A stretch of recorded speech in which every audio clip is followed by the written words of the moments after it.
우크라이나 사태가 한 달이 돼갑니다. 그 사이 집을 잃은 우크라이나 사람은 전체 인구의 4분의 1에 달합니다. 이처럼 약 한 달이 지난 지금 러시아의 무력은 멈추지 않고 있습니다. 이에 주변 다른 나라로 대피한 피난민은 355만 명에 달합니다. 이러한 상황 속에서 미국과 서방 국가들은 러시아 제재 수위를 올리고 있습니다. 러시아는 현재 경제 제재뿐만 아니라 국제사회에서 고립되기 시작했는데요. 이에 러시아가 15일 유럽평의회 자진 탈퇴를 결정했습니다.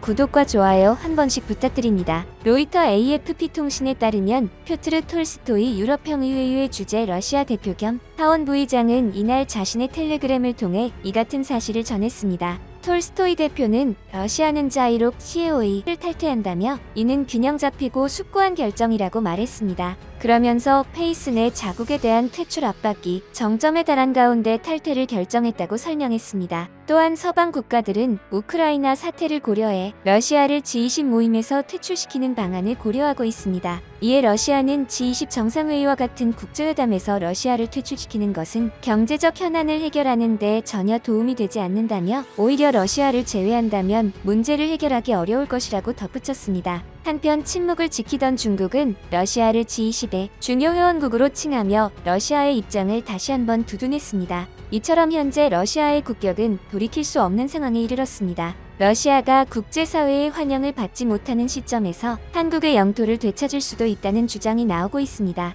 우리나라의 잃어버린 영토이자 섬은 바로 녹둔도인데요. 녹둔도는 현재 생소하지만 분명 대동여지도에 표시되어 있는 우리나라의 영토입니다. 녹둔도는 이름과 달리 섬이 아니라 서울의 6분의 1 크기에 이르는 거대한 저습지였습니다. 구한말 러시아에 편입된 이래 지금은 그 흔적을 제대로 알 수 없게 되었는데요. 녹둔도는 조선시대에는 변두리와 오랑캐의 상징이었지만 지금은 유라시아로 이어지는 관문입니다. 녹둔도는 세종대에 육진 사군을 설치하면서 두만강 인력의 둔전으로 우리 역사에서 기록되기 시작했습니다. 녹둔도는 이순신 장군의 이름과 능력을 조정해 알리는 계기가 된 곳인데요. 이순신 장군이 활약하던 1587년에 현지의 여진족과 녹둔도 전투가 벌어졌습니다. 이순신 장군은 백성들의 농사를 보호하기 위해 목책을 비운 사이에 여진족이 침략하여 크게 패했고 이후 반격을 가해 일정한 성과를 올렸습니다. 이처럼 우리나라의 영토였던 녹둔도는 현재 러시아의 영토입니다. 16세기 말 모피를 얻기 위해 우랄 산맥을 넘어 시베리아 정복을 단행했던 러시아는 1654년과 1658년 두 차례에 걸쳐 조선과 전장에서 마주했습니다. 조선은 그들이 러시아 병사라는 사실을 알고 있었지만 러시아는 사격술이 뛰어난 병사들이 조선 사람이었다는 것을 미처 알지 못했죠. 청의 요청에 따라 어쩔 수 없이 병사를 파병해야만 했던 두 차례의 나선 정벌이었습니다. 이후 러시아의 시베리아 진출은 계속되었고 청과 국경선을 획정하는 네르친스크 조약이 맺어졌습니다. 이 조약은 청이 서구 열강과 최초로 맺은 근대적 국제조약이자 대등한 관계에서 맺은 마지막 조약이었습니다. 이후 러시아는 무력을 사용해 청의 방대한 영토인 연해주를 병합하는 정책을 추진하였고 청 대표의 신변을 위협해 가며 아이운과 텐진 조약 그리고 1860년 베이징 추가 조약을 맺었습니다. 그런데 베이징 추가 조약의 결과로 우리는 알지도 못하는 상황에서 우리의 고유 영토였던 녹둔도가 하루아침에 러시아에 편입되었습니다. 한반도가 러시아와 국경을 마주하게 된 획기적 사건이었지만 그 결과가 우리에게 유익했던 것은 아니었는데요. 철종 11년에 일어난 일이었지만 조선은 청으로부터 그런 사실을 통보받지 못했습니다. 1889년에야 비로소 청에 항의하며 반환을 요구하였으나 실현되지 않았습니다. 이후 1984년 11월 북한과 소련 당국자 사이에 국경 문제에 관한 회담을 열었으나 해결되지 않았으며 우리 정부 역시 지난 1990년 서울 주재 러시아 공사에게 반환을 요구하였으나 시효를 거두지 못했습니다. 한편 2019년부터 남북과 러시아가 공동으로 러시아 연해주 함경북도 나선시 일대에서 이순신 장군의 유적 발굴 조사를 하기로 협의했었는데요. 이에 불멸의 이순신 장군의 유적도 있는 녹둔도를 하루빨리 반환받아야 한다고 주장하고 있습니다. 녹둔도는 400년간 조선의 영토였으며 1860년 청러간 베이징 조약으로 러시아 합병 당시 민가 113호, 인구 822명의 조선인이 거주했습니다. 그런데 일각에서는 현재로서는 녹둔도를 반환받기에는 고려해야 할 사항이 너무 많다는데요. 일단 현재는 우크라이나 사태로 러시아가 격동의 시기인 점, 러시아가 점령하고 있는 쿠릴열도에 한국의 투자를 요청하고 있다는 점, 한미일 공조도 중요하지만 러시아와의 적대적 관계는 피해야 한다는 점, 녹둔도 영토 반환을 러시아에 요구하고 국제사회에 이 문제를 이슈화시켜야 한다는 점입니다. 하지만 현재 이러한 격동의 시기를 역이용해 영토를 되찾아야 한다는 주장도 있는데요.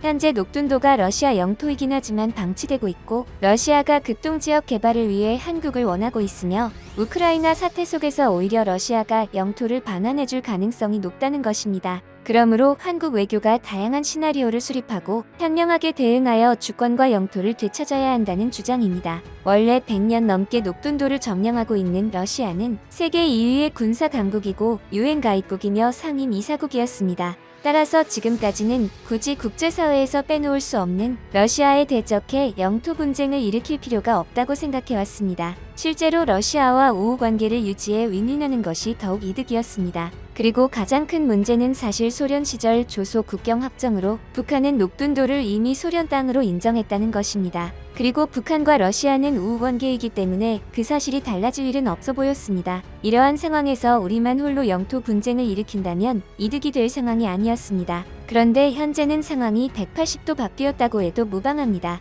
예전에는 국제사회가 한국의 주장을 귀 기울여 들어주지 않았습니다. 하지만 현재는 그렇지 않죠. 그리고 우크라이나 전쟁으로 국제사회는 엄청난 결속력을 보여주고 있습니다. 따라서 그 어느 때보다 한국의 목소리가 국제사회에 울릴 것입니다. 그리고 현재 러시아가 상임이사국인 것에 대해 불만의 목소리가 많은데요. 우크라 침공이 시작되자 러시아의 우크라이나 침공을 규탄하는 결의안이 제시되었지만 불발되었습니다. 그러나 러시아의 우크라이나 공격 규탄 결의안은 애초부터 채택되기 힘든 구조였다고 하는데요. 유엔 안보리는 미국, 중국, 영국, 프랑스, 러시아 등 상임이사 5개국, 2년마다 교체되는 비상임이사국 10개국 등 총 15개국으로 구성되어 있습니다. 이에 각종 결의안은 상임이사국 5개국 중에서 한 곳이라도 반대하다면 안보리를 통과될 수 없습니다. 이처럼 유엔이 강대국 이익에 따라 휘둘리다 보니 국제 분쟁 중재 역할은 사실상 무력화됐습니다. 이번 침공만 하더라도 지난 23일 러시아의 우크라이나 전쟁을 막기 위한 유엔 안보리 긴급회의가 열리던 당시에 블라디미르 푸틴 러시아 대통령이 국영 TV를 통해 우크라이나 침공을 선포했습니다.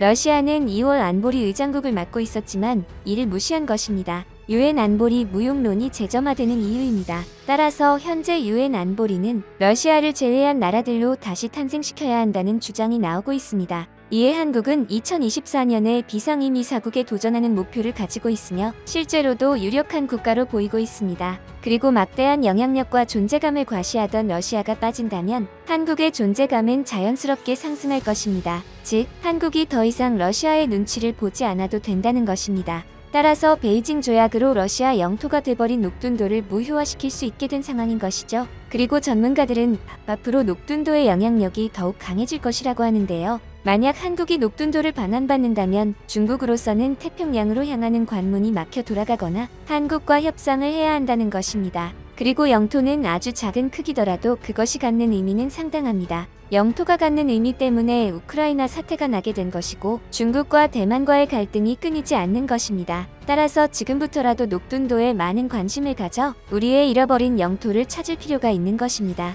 한편 러시아 제재를 강화하고 있는 미국 바이든 대통령은 이르면 24일 러시아 소속 의원 300명 이상을 제재하는 새로운 제재안을 발표할 예정이라고 보도했습니다. 미국의 추가 제재안 발표 예고에 푸틴 러시아 대통령이 23일 앞으로 유럽 등 러시아의 비우호적인 국가에 러시아산 천연가스를 팔 때 러시아 통화인 루블화로만 결제받겠다고 밝혔습니다. 그간 유럽은 러시아산 가스를 사오면서 주로 유로화로 결제했습니다. 러시아는 달러화나 유로화 등의 외화는 현재 매우 신뢰할 수 없는 통화가 됐다라며 외화에 대한 의존도를 줄이는 한편 곤두박질친 루블화 가치를 회복시켰다고 나선 것입니다. 이에 유럽연합 정상들은 24일로 예정된 정상회의에서 대응 방안을 논의할 전망입니다. 천연가스 수요량의 55%를 러시아에서 수입했던 독일 정부는 루블화로만 결제하라는 요구는 계약 위반이라고 지적했고 리투아니아 국유기업은 러시아산 가스 구매를 중단하고 루블화로 결제도 하지 않겠다고 밝혔습니다. 이처럼 국제사회는 러시아에 벽을 치고 있습니다. 따라서 한국이 현명한 대처를 통해 이순신 장군이 지켜냈던 소중한 우리의 영토를 되찾아올 때입니다.